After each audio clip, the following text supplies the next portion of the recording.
Hey, I'm Meggie Kay. So today, let's talk a little bit about hostels. So I am a fan of hostels. When I travel, most of the time I stay in hostels.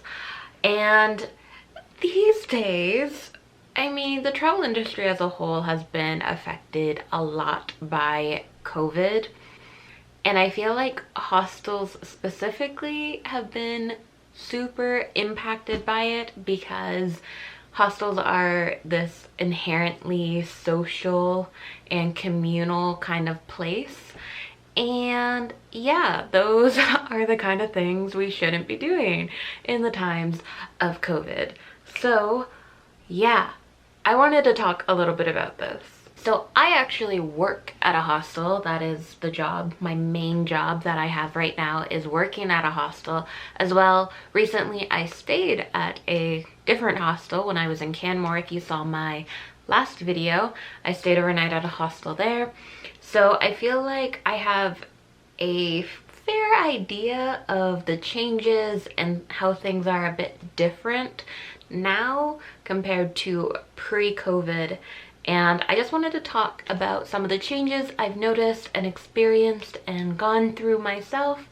And if you do want to travel, because like I said, the travel industry is kind of struggling right now, and taking a local trip safely might be something to do. Yeah. Anyways, let's just get into this video and talk about hostels. So the first thing you will notice is that dorm rooms are at half capacity. So at the hostel I work at and the one in Canmore I stayed at, no one was using the top bunks in the dorm rooms. It was only the bottom, so everyone's kind of had a little bit more space. It's hard to socially distance in a shared dorm room, but reducing capacity to 50% at least gives a little bit more space. So hostels right now are definitely not as crowded as they usually would be. Next thing I noticed is the social activities. So typically hostels will either have something like some activity planned in the hostel. Pub crawls are really popular, and just these social activities kind of bring everyone together in the hostel. Those are very common and very popular, and those were always really fun things I enjoyed doing while staying at hostels. The pub nights were really fun, especially traveling alone. It's a great way to meet other people as well. I remember at a hostel I stayed at in Japan, they were having a takoyaki night, and we were all making our own little things. Like, small social activities at the hostel are very common, and those have been basically just wiped out completely. They don't exist anymore. But other things like board games and whatnot that they might have around the hostel in the common areas, those have been removed as well, because again, you can't really sanitize those in between uses. It's really hard to keep track of all of that, so it's just best to remove that stuff from social areas. And yeah, so it's a little bit more quiet and there's a little less to do at the hostel. Honestly, I think a lot of people stay at the hostels for those kinds of activities. They don't really exist right now because you can't really do it safely right now. So I didn't actually use the kitchen when I was staying in Canmore because I was only there for a night, and whatever. I wasn't concerned about using the kitchen for anything. But I know here at the hostel I work at, we have limits to how many people we want in the kitchen at one time. So there's sign-up sheets for different times and hours, just because we don't want so many people crowding in to the kitchen at one time, because it's only so big. There's only so many stoves. There's only so many pots. So having everyone just kind of go in whenever they want is not good. So we had a sign-up sheet. We also had extra sanitizing in between. But of course people didn't always follow the rules, and it was really annoying, actually. That's one of the things I wanted to put in here, is hostels might have extra rules to follow, and please follow them if you can. if they ask for you to sign up for using the kitchen, please sign up to use the kitchen, or, you know, wear a mask in the public areas. Just wear the mask in the public areas. I noticed a lot of people never actually use the sign up board, and they would just go in when we had it closed for cleaning. Yeah, that's just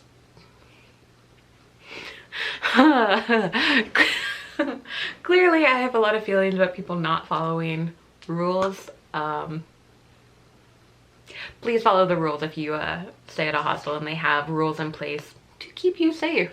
I know they might seem stupid and they might seem annoying, but there was like thought behind it, and like why we might want to limit the number of people in the kitchen at one time, or have a sign-up sheet for it. Just it's not that big of a deal. Just do it. It's there for a reason. So yeah, cool. Okay, so I had to turn my light because the sun's going down and I started to look weird. But my next point is about increased cleaning that we're doing. So there's increased cleaning like around the kitchen. I was just talking about the kitchen. We would like re-sanitize any dishes that were left out, even though we have signs and pictures and telling people there is a solution here to sanitize your dishes. So wash them, then you dunk it in there for 2 minutes and then you leave it to dry. But can't trust people, you really can't. So yeah, we re-sanitize any dishes that are staying out and before putting them away as well. We're wiping down little things, like anything you might touch, like door handles, door frames, light switches. We sanitize the key cards that we reuse. So when you check out, you put your key card away. We're gonna sanitize that before we reuse them. And also at both my hostel and the hostel I stayed at, they had cleaning products for you to sanitize yourself if you feel like it. If you want to re-clean something, just to make yourself feel comfortable. At my hostel, they had Lysol wipes, just kind of like in the bathrooms if you want to sanitize yourself in between when housekeeping comes around to do it. As well as in Canmore, it was like a bottle of like a cleaning solution, a sterilization sanitizer, something. I think it was a bleach solution. It smelled very bleachy.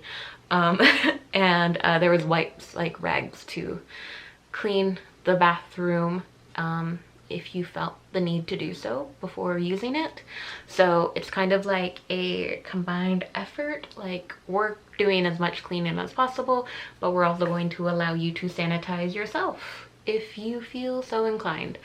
And I definitely did in Canmore, which is why I know that solution smelled really bleachy. So that's a good thing and cool.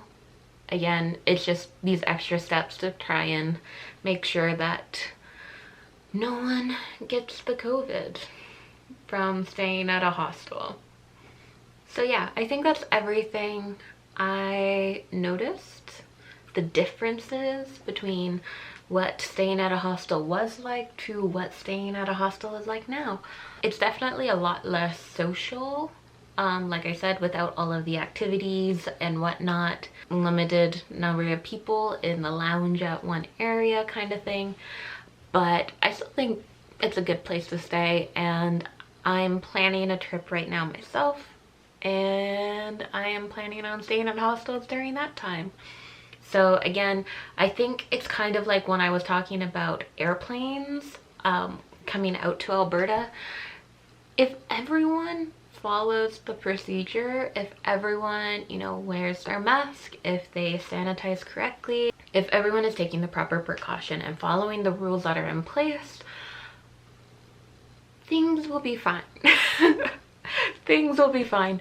And yeah, I feel like it kind of goes that way for hostels as well. So even if it's not quite as fun and social as it typically is, it's still a good option to get out and travel at least a little bit and kind of help support a struggling economy right now. So cool. Yeah, so yeah, that is everything I wanted to talk about today. If you like this video, give it a thumbs up and subscribe because I'll be back with more videos soon.